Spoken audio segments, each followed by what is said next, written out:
So let me try to explain what makes it so difficult to be a migrant when you're being told that you might not be able to remain where you have put your new roots down. We're all migrants deep down. Human beings are all made to travel and to find better places to live and to not take their homesteads for granted. And in many cultures, over many centuries, that is just what people have done. And the entire world has been shaped and formed by those migrations. But the process of migrating stops you feeling rooted and secure. It takes a terrific toll. And of course, for some people, that toll is something that is exacted by circumstances. They become refugees because it's not safe for them to stay in their homeland. But for other people, it is by choice that they move. And that choice may be determined by study interests or by work interests, many different motivations. But whatever is the case, these people one day or another decide to move to a different country. And as you move, you get a sense of excitement and you get a sense of possibility, but you also get an incredible new experience of impossibility and insecurity.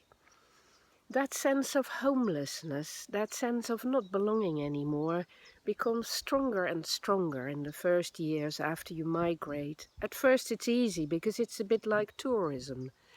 But gradually, when people start to treat you like you don't belong or you don't know the things that other people around you know, it makes you feel second-rate.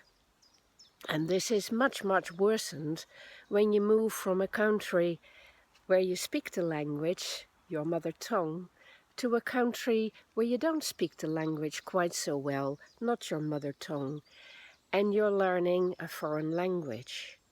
Because as soon as you start speaking a foreign language on a daily basis, you realize how handicapped you are and how you start feeling again like a small child. It is a very difficult process to become bilingual and to feel truly fluent in both your languages. So it requires a great deal of effort to uproot yourself and put your roots down elsewhere. It makes you strong though, because it teaches you diversity, it teaches you adaptability, it teaches you flexibility, it teaches you understanding of people who do things differently than the way you were used to doing them in your home country. It teaches you to be strong-minded and to be broad-minded. And therefore migrants very often do well, and they contribute a great deal to their new countries because they have that kind of tough-mindedness and that kind of goal-orientatedness that is required for you to decide to become a migrant in the first place. This may explain why EU migrants in the UK make a net contribution to the economy, which is actually more than can be said for most autochthonous people. So, migration is hard. Migration requires a lot from you. And when you have found a new place that you trust and where you build your new life, you buy a house, you create a family, you raise your children, by that time you feel you have earned your keep. You feel you deserve to be treated with due respect. And it becomes a terrible shock, a real sense of betrayal, when the country that you have trusted to welcome you is suddenly rejecting you and is speaking to you as if you don't belong and you don't have the right to be where you are, as if almost you have committed a crime or you have done something terribly wrong by settling the way that you did. it also feels as if you've made a terrible mistake to trust the people around you. It is as if suddenly you're on your own and nobody really gets it. People start to say very strange things like, oh, why don't you go home? When you know full well, and they should know full well, that your home is right here and nowhere else.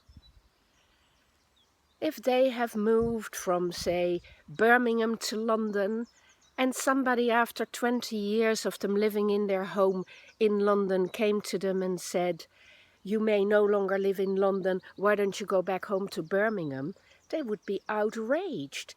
They would fully understand that that was an injustice, a great wrong that was done to them.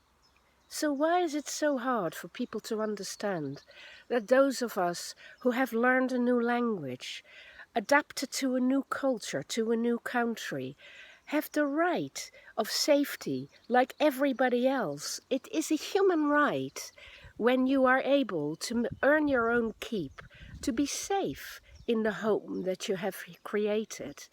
It is absolutely unconscionable for a government to put you in limbo and to pretend that it is perfectly all right to use you as some kind of bargaining capital, some kind of hostage to keep you unsafe and insecure for years on end with no idea whether you should stay where you are or whether you should take refuge and go somewhere else.